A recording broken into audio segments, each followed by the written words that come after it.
When it comes to living zero waste, Oliver Giving and his partner, Elisabeth Ormandy, aren't perfect, but they're pretty close. At this point, I think it'll take us 2 decades or something like that to fill up an entire trash can in Vancouver. This was all the garbage they produced in over 3 years. The grand total, 4 shopping bags. Both Oliver and I have these deep values that are committed to having minimal impact.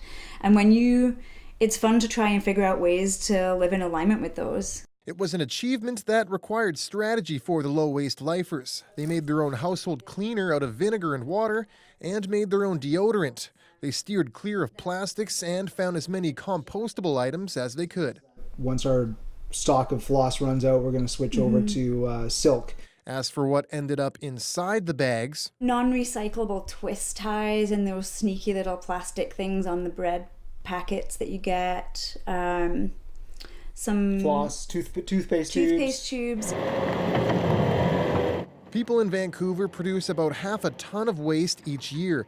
The average household leaves behind a bag of garbage each week.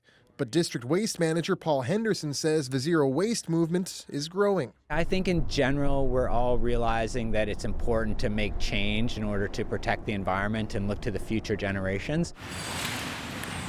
About 2/3 of all waste gets recycled in the region. Officials are trying to get that number up to 80% by 2020, while urging residents to cut back on trash. Think about what you buy. Think about reusing material. Think about buying used. Think about not buying instead of buying something at all. Giving and Ormandy hope they can help lead by example. People shouldn't really discount your own individual actions. If everybody did them, then it's now collective action, and that becomes really meaningful then. It's a lifestyle that might seem daunting at first, but if you ask these two, it's worth it. John Hernandez, CBC News, Vancouver.